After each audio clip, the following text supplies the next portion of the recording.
আমি আপনাদেরকে আপনাদের জীবনের 3টা জায়গা একটু ধরাই দিতে চাই, যে 3টা জায়গাতে আপনাদের নিজেদের উচিত ডেভেলপমেন্ট করা।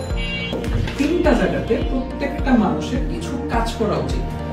ব্যক্তি হিসেবে নিজেকে আরো 10 জনের থেকে আগায় রাখার জন্য, এবং ব্যক্তি হিসেবে নিজেকে যেন আজকে থেকে 4 বছর 3 বছর বা 5 বছর পরে একটা সুদৃঢ় অবস্থায় রাখা যায়, সেটার জন্য আমাদের সকলের এটা করা উচিত।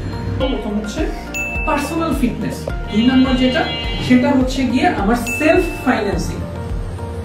সেলফ ফাইন্যান্সিং কি, অনেকদিন আগেই রিচেস্ট ম্যান ইন ব্যাবিলন একটা বই আছে, সেই ব্যাপারে আপনাদেরকে বলছিলাম যে যখনই আমরা যে কোনো রকমের টাকা পাই, ওই টাকার থেকে একটা পোরশন নিজেকে পে করা। নিজের জন্য যে ফাইন্যান্সিংটা, সেটা আপনাকে এখন না হইলেও 5 বছর বা 10 বছর করে কম্পাউন্ডিং এ আপনাকে আউটপুট দেবে।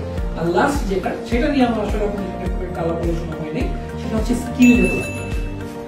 একটা স্কিল ডেভেলপ করতে পারলে সেটা নিয়ে 4 মাস 6 মাস 1 বছর যদি চর্চা করা যায়, এই স্কিল আপনাকে যে পরিমাণ আউটপুট এনে দিবে, সেটা আসলে মানে বলার কোনো ইয়া রাখে না। যেকে নতুন যে বিশ্ব আসতেছে, যেখানে বলা হচ্ছে মার্কেটিং 6.0, এআই রেভলিউশন, এই জায়গাতে নিজেকে ফিটিং করানোর জন্য আমাদের সবারই উচিত একটা না একটা জায়গার স্কিল নিজের মধ্যে বিল্ড করা। এই 3টা জিনিসের কথা বললাম।